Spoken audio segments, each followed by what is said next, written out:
Bonjour à tous et bienvenue. Aujourd'hui, je voudrais aborder le sujet des limites.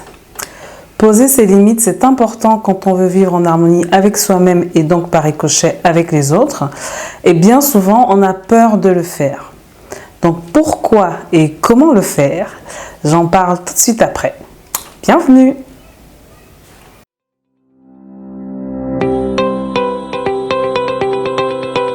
Courte séquence de présentation. Je m'appelle Gladys du blog askgladys.com, du podcast Ask Gladys, de la chaîne YouTube Ask Gladys sur laquelle on se rencontre aujourd'hui. Ici, je partage des astuces que j'utilise au quotidien pour devenir un être équilibré et en harmonie avec lui-même. Donc j'espère à travers mes partages vous aider dans ce cheminement que j'espère vous emprunter ou vous emprunterez après avoir vu une de mes vidéos. Et donc je vous invite à me suivre aujourd'hui pour le thème de cette vidéo qui est comment et pourquoi poser ses limites.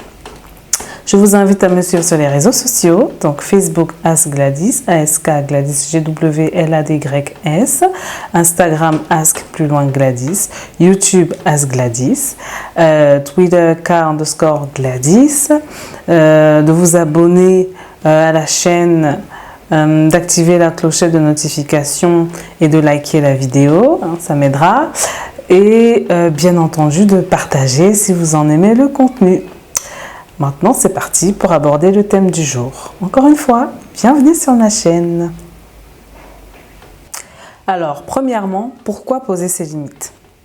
En préambule, je vous invite à regarder ma vidéo sur savoir se pardonner, qui est une sorte de commencement dans cette démarche de comment vivre en harmonie avec soi-même et donc par ricochet avec les autres. Je vous mettrai le lien dans la barre de description, vous irez regarder si ça vous intéresse. Donc dans un premier temps, définissons ce que c'est les limites. Ce que moi j'entends par limite, c'est tout ce qu'il ne faut pas faire pour éviter de vous mettre mal à l'aise dans une relation, dans une interaction. Ce sont les bases qu'il ne faut pas piétiner pour éviter de vous mettre dans le malaise lors d'un échange ou au cours d'une relation. Ou pire encore, pour éviter de vous pousser dans le mal-être. Donc moi, c'est ce que j'entends par définir ses limites, c'est-à-dire poser les barrières, les frontières qui empêcheront l'autre d'envahir votre bulle privée, votre petit cocon dans lequel vous vous sentez en sécurité dans les interactions avec autrui. Il est important de savoir que dans une relation, en fait, il y a vous et il y a l'autre. Il y a deux parties. Et même si vous interagissez avec un groupe, vous interagissez avec chaque membre du groupe. Et de toutes les façons, de façon plus globale, on peut voir l'interaction comme binaire. Donc vous, comme une entité de l'interaction et le groupe comme une autre entité de l'interaction. Donc chaque partie cherche à se faire entendre du mieux possible et à quelque part mettre ses intérêts en avant et sortir vainqueur entre guillemets de l'interaction et de l'échange. Et bien souvent, dans les relations, dans les échanges à deux, dans les communications, la plupart des personnes expriment ce qu'ils ressentent et ce qu'ils recherchent sans forcément tenir compte de l'effet que ça peut avoir sur la personne en face. Attention, ils ne le font pas forcément exprès, mais quand on n'a pas pris cette peine de comprendre le mode de communication de l'autre en face, on a tendance à le faire. Il faut également garder en tête que dans une relation, dans une communication, dans un échange, les deux parties sont acteurs. En fait, il n'y en a pas un qui subit et l'autre qui agit. Les deux parties sont des acteurs. Et chacun a la responsabilité d'impulser, c'est ça non, d'inculquer, d'impulser, de donner l'impulsion à cet échange. Je vais la refaire.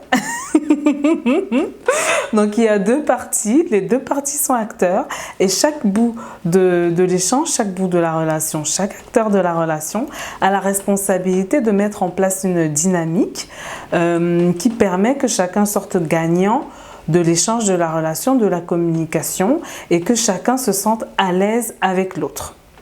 Et bien souvent, quand on rentre dans une communication, un échange, une relation avec une personne ou un groupe de personnes, on a souvent l'impression qu'il faut absolument défendre ses intérêts, gagner l'échange et faire en sorte que ce soit son point de vue qui soit considéré comme le meilleur et comme celui qui vaut la peine d'être vu et écouté. Donc en fait, si je veux simplifier les choses, si par exemple dans une relation vous voulez que quelqu'un vous traite avec respect, il faut que vous expliquiez à la personne ce que vous entendez par le fait d'être traité avec respect et comment ça se matérialise concrètement dans la vie de tous les jours. Donc moi je prends un exemple très simple. Une des choses que j'estime faire partie du fait de converser avec quelqu'un avec respect, de traiter quelqu'un avec respect par exemple, c'est d'éviter les insultes. Donc moi je ne supporte pas et je ne cautionne pas qu'on utilise des insultes à tort et à travers et à tout va. Et donc, dès que quelqu'un fait cet écart de langage avec moi, j'ai tendance à vite le remettre sur le chemin parce que sinon, autrement, je coupe la communication et je peux perdre par là une relation qui en vaut la peine juste parce que j'aurais pas eu le courage de dire clairement, moi, les insultes, c'est non dans un échange. Donc, c'est un exemple comme ça.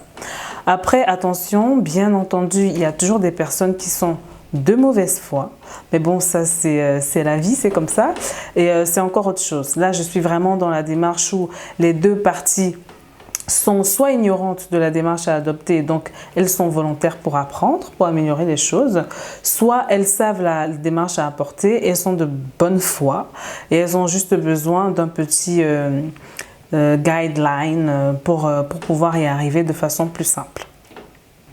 Donc en fait cet exemple c'est pour vous illustrer à quoi ça sert, pourquoi il est important de poser ses limites, pourquoi il est important de dire à l'autre moi je supporte ça, moi je supporte pas ça, pour qu'on puisse évoluer ensemble dans l'harmonie et la joie, le plaisir, le bonheur, l'envie d'évoluer ensemble. Il faut que ça se passe comme cela. Donc poser ses limites, ça permet d'être à l'aise dans l'échange, de ne pas ressentir de frustration qui peut faire parfois qu'on fasse des choses extrêmes, de ne pas se sentir agressé dans un échange. Ça permet aussi de se sentir respecté, entendu, et ça permet de ne pas avoir l'impression de s'être laissé écraser par l'autre dans un échange et donc, comme j'ai dit un peu plus haut, de ressentir une frustration dont vraiment on peut se passer dans l'échange. Donc juste pour vous résumer, pour vous résumer, pourquoi il faut poser ses limites? Pour être à l'aise, être heureux, avoir envie d'échanger, se sentir respecté, ne pas être frustré. Et pour tout simplement enclencher une dynamique qui donne envie d'interagir de plus en plus avec les gens, avec plus de monde et de se construire un réseau social agréable.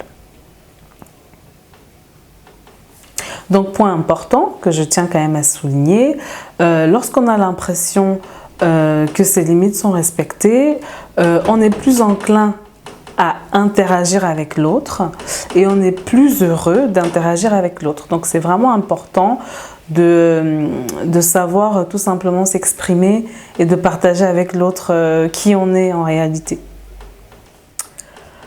Maintenant qu'on a compris pourquoi c'est important de poser ses limites, passons au comment. Donc je sais qu'il y a plein de personnes qui ont peur de poser leurs limites parce qu'elles ont peur d'être vues comme des personnes égoïstes, égocentriques, bizarres, des personnes irrespectueuses sur lesquelles on ne peut pas compter. En gros, elles ont peur d'être rejetées soit par leurs amis, soit par leur famille. Alors que comme dit une chanteuse camerounaise que je vous invite à aller regarder, Kameni, dans une de ses chansons, « Man no go die because family day ». Donc ça veut dire en pidgin, on ne va pas mourir parce qu'on a la famille en gros. Donc ceci étant posé, regardons comment poser ses limites. Déjà premièrement, soyez honnête envers vous-même. Prenez-vous entre quatre yeux et définissez